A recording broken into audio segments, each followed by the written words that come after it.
Have you ever just stared at a list of languages and be just completely paralyzed by it? It's like, should I learn Spanish because it's practical, or should I learn Japanese because it's something I actually want to learn? Shout out to all you anime lovers there. Or did you just want to learn all of the languages because why not? I've definitely been there before. Hi, my name is Tyler. I'm a part-time software freelance engineer, content creator, and indie game developer.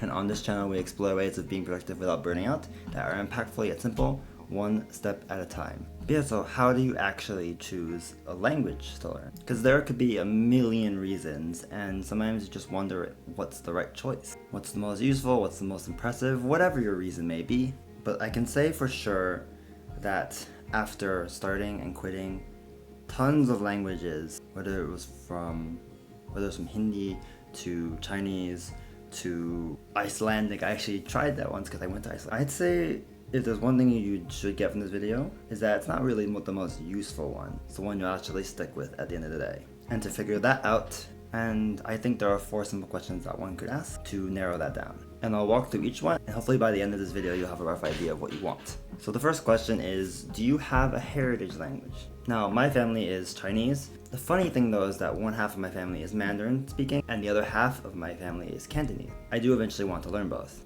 And I think this is a really simple reason, because if you have family, you're likely going to be exposed by the language. You're likely going to have a reason, especially as someone who does really care about family.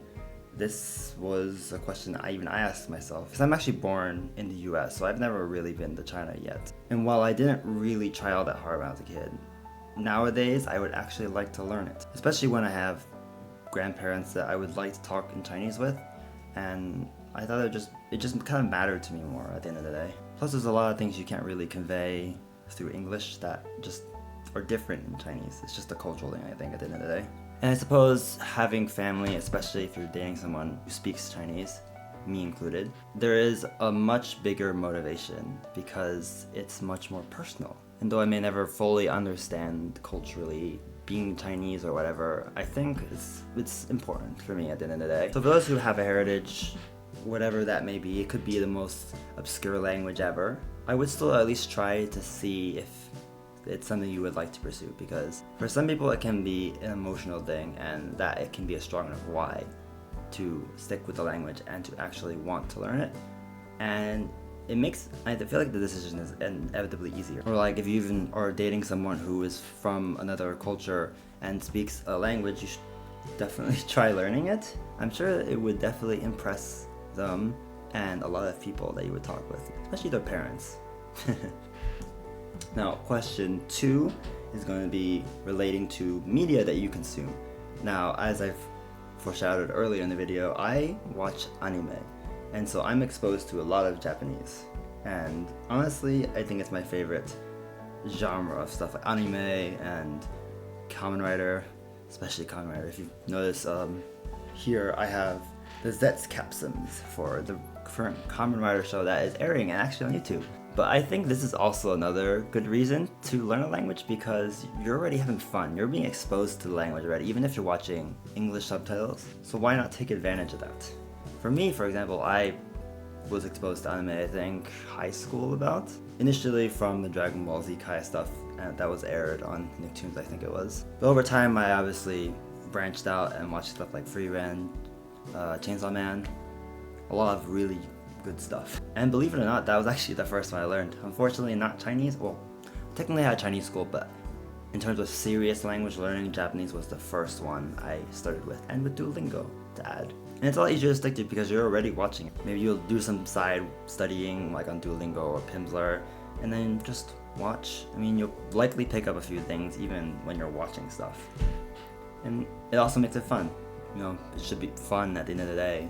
You're gonna be doing this for a long time, so this is the easiest way to get immersion practice, and also just listening practice. Obviously don't talk like an anime character, which could happen at first, but it's still the language, at least. And it's really simple to just, you know, choose the way you want to learn, whether it's through listening or whether it's Rosetta Stone or whatever. And then also just watch your stuff. Try watching stuff in the native language, especially if it's on Netflix, because Netflix has a lot of subtitles. So it's really helpful.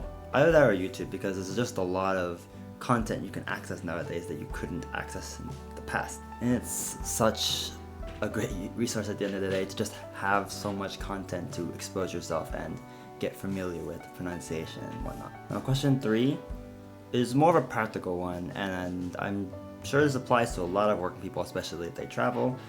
But what opportunities exist in your actual life? This could be like what trip you're going on. Let's say you're going to Korea, Japan, France, maybe even. Or in my case, since I'm in Jersey, there's a lot of Jewish and Korean communities, so Hebrew and Korean come up quite a lot, which is actually a motivation as to why I'm learning Korean. Because one, obviously K-pop and K-dramas are still in my circle of interest to some extent, and just because there's a lot of Korean people in my community.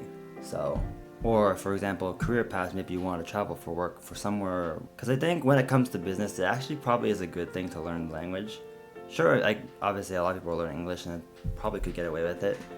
There is some courtesy that I think comes off when you actually try to learn the native language of the person you're talking with. Like, it just is an aspect of, who knows, maybe that could help with your career and being able to communicate and make deals and stuff. Who knows? And also, what doors can it open? For example, obviously, I mentioned I'm dating someone.